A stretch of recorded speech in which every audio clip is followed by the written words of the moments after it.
Maqaa Abbaa, Ilma, Hafuura Qulqulluu, Waaqayyo tokko. Ameen. Yaa Waaqayyo, yeroo hundumaa waa'ee gaarummaa kee baay'ee nan faarfadha. Amanamummaa kee baay'ee dhaloota hundumaattis nan labsa. Macaafa faarfannaa 89 lakkoofsa 1 hanga 2.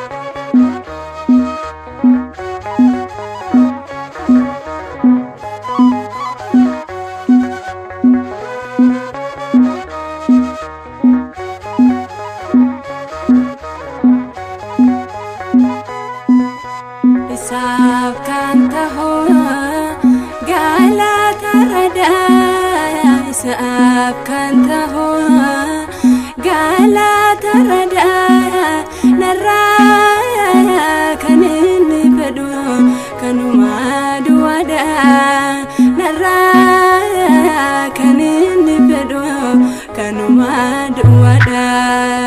Isaaf kan tahu galata rada isaaf kan tahu galata rada narraa kan inni fedhu kanuma duwwaadha narraa kan inni fedhu kanuma duwwaadha.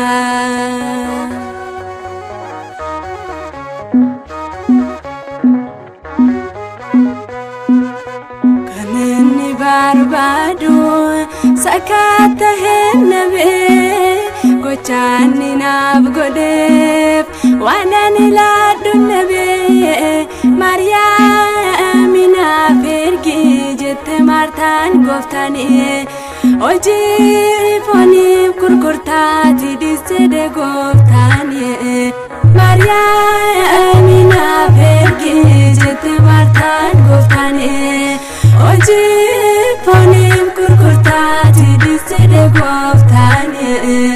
Isaaf kan tahu galata rada isaaf kan tahu galata rada narraa kan inni fedhu kanuma duwwaadha narraa kan inni fedhu kanuma duwwaadha.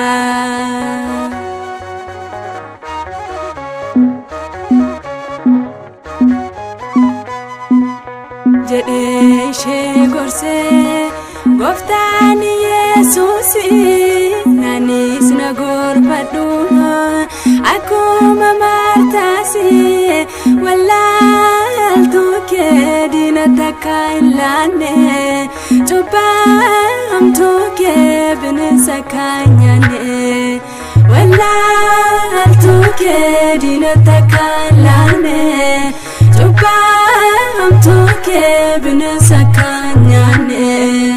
Isaaf kan tahu galata rada isaaf kan tahu galata rada narraa kan inni fedhu kanuma duwwaadha narraa kan inni fedhu kanuma duwwaadha.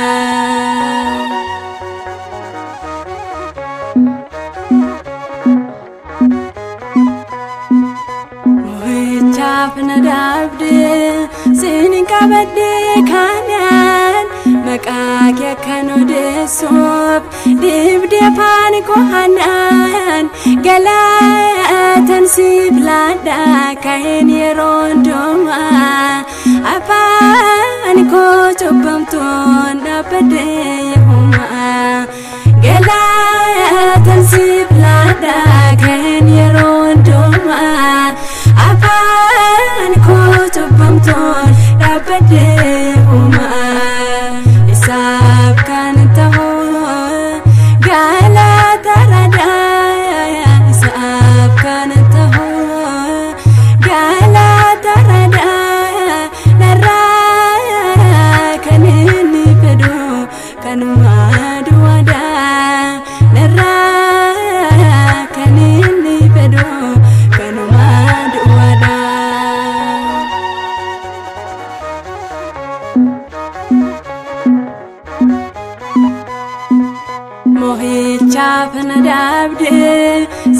qabadde kanan maqaa kan odeessuuf deebde afaan koo hanan galatan siif laadha kan yeroo hundumaa afaan koo cubbamtuun dhaabbadde yahumaa galatan siif laadha kan yeroo hundumaa afaan koo cubbamtuun dhaabbadde yahumaa isaaf kan ta'u galata radaa isaaf kan ta'u galata radaa narraa kan inni fedhu kanumaa duwwaadhaa narraa kan inni fedhu kanumaa duwwaadhaa isaaf kan ta'u